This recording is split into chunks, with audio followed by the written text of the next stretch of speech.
You wake up with a fever, your throat is raw, your whole body aches in that heavy, sunken way that makes the simplest tasks feel impossible. You want water. You want someone to sit with you. You want this to pass. For most of human history, that is exactly what happened. Not the part where you suffer alone with a thermometer and a search engine open on your phone. The other part, the part where getting sick was never something you did by yourself. For roughly 300,000 years, falling ill was a group event, not a solo one. Your ancestors did not have antibiotics. They did not have hospitals, x-rays, or even a basic understanding of germs. So how did they survive sickness at all? How did a species with none of our medical tools manage to make it through infections, fevers, broken bones, and childbirth complications long enough to become us? The answer is stranger, and in some ways more advanced than most people assume. Start with the body itself. Ancient humans were not defenseless against illness. Fever, for instance, is not a malfunction. It is a deliberate strategy. Your immune system raises your body's internal temperature on purpose because many pathogens struggle to replicate in heat. Vomiting, diarrhea, even the urge to sleep more than usual. These are not random misfortunes. They are coordinated responses, refined over millions of years, designed to expel threats or conserve energy for the fight ahead. Your ancestors' bodies were already running a kind of internal pharmacy, long before anyone understood what a virus was or what a white blood cell did. But biology alone does not explain everything. Something else was happening too, something social and something deliberate. In 1957, and again in 1960, archaeologists excavating Shanidar Cave in northern Iraq uncovered a set of Neanderthal skeletons that changed how scientists understood ancient illness and injury. One individual, known as Shanidar I, had survived a crushed eye socket, a withered or amputated arm, and severe damage to one leg, likely leaving him partially deaf and significantly impaired. He lived for years after these injuries, based on the degree of bone healing visible in his remains. He could not have hunted effectively. He likely could not have gathered food on his own. So how did he eat? How did he stay warm?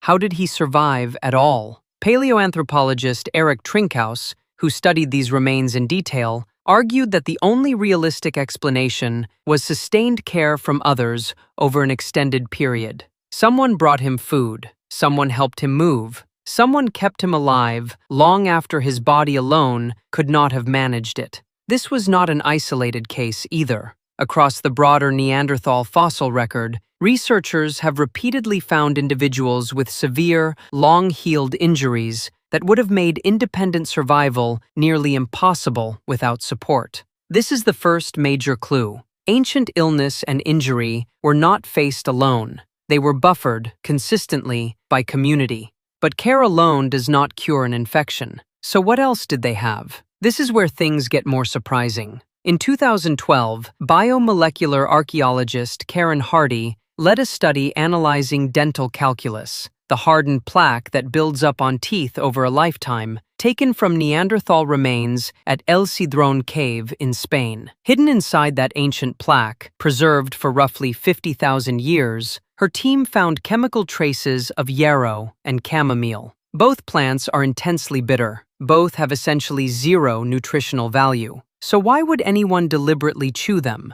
The leading explanation is medicinal use. Chamomile and yarrow have long been used in folk medicine traditions to reduce inflammation and calm digestive distress. A hungry creature does not waste limited energy chewing bitter, calorie-free plants for entertainment. This particular Neanderthal appears to have been self-medicating, intentionally, tens of thousands of years before anyone wrote down a single medical text or named a single disease. Let's pause here and reconstruct what this might have actually looked like day to day. Picture a small group settled near a rock shelter, maybe a dozen people in total. One member develops a deep cough and a rising fever. An older woman in the group, someone who has watched dozens of illnesses come and go across her lifetime, recognizes the pattern almost immediately. She has seen this cough before. She knows which leaves help ease the ache in the chest, which bark seems to calm an upset stomach, which roots appear to help a fever break faster rather than linger for days. She did not learn any of this from a book. She learned it the way nearly all of this knowledge spread for hundreds of thousands of years,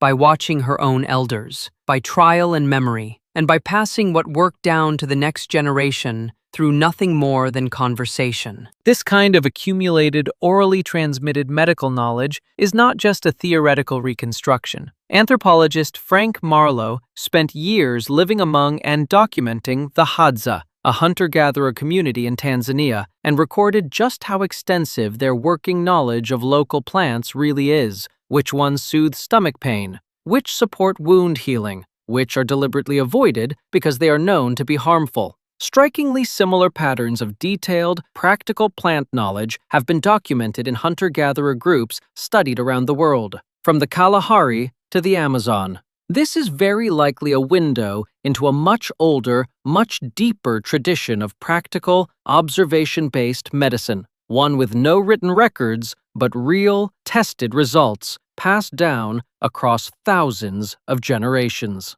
So picture the scene again, more fully this time. The sick member rests near the fire, wrapped against the cold. Someone brings water from a nearby source. Someone else prepares a bitter plant paste, the same one used the last time this happened, and the time before that. The group does not abandon its routines entirely, but it slows down around the person who needs it. Foraging trips get adjusted. Someone stays behind to keep watch and keep company. The basic logic of triage, protect the vulnerable, keep the rest of the group functional, is already quietly in motion, long before anyone had a word for it. Here is where the story takes an unexpected turn.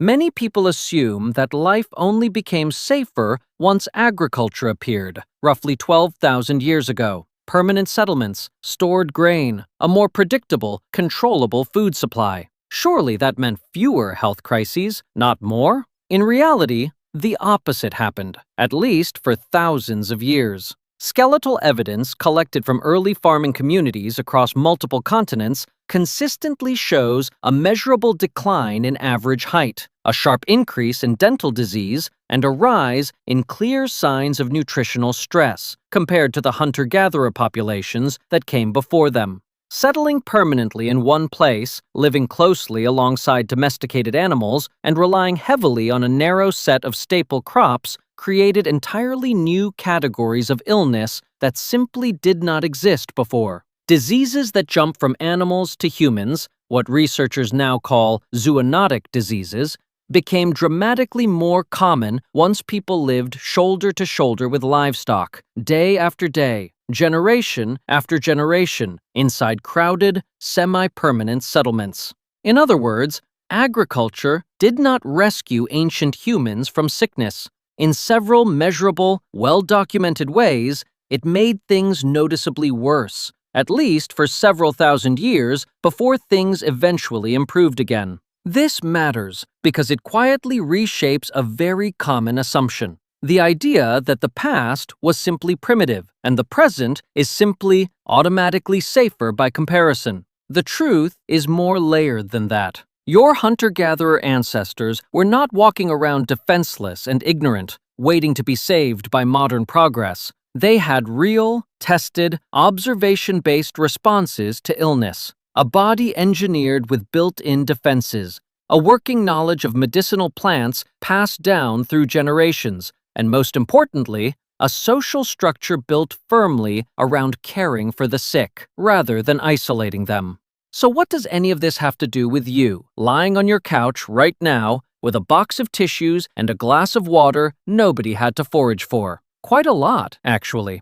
When you get sick today, you almost certainly have access to something Shanidar 1 never did. Modern medicine, accurate diagnostics, antibiotics, vaccines, sterile bandages. That part of the story is an enormous and very real improvement. Nobody is arguing otherwise. But something else has shifted too, quietly, and it is worth noticing. For most of human history, illness pulled people closer together. It activated community almost automatically. It triggered care, attention, and shared knowledge passed down through generations of careful observation. Today, getting sick often means the opposite. You isolate. You manage it alone in a quiet room, scrolling through search results at 2 in the morning, with no one checking in until you reach out first, if you reach out at all. Your body still runs the exact same ancient systems it always has. The fever you get today is doing the precise same job it did 300,000 years ago,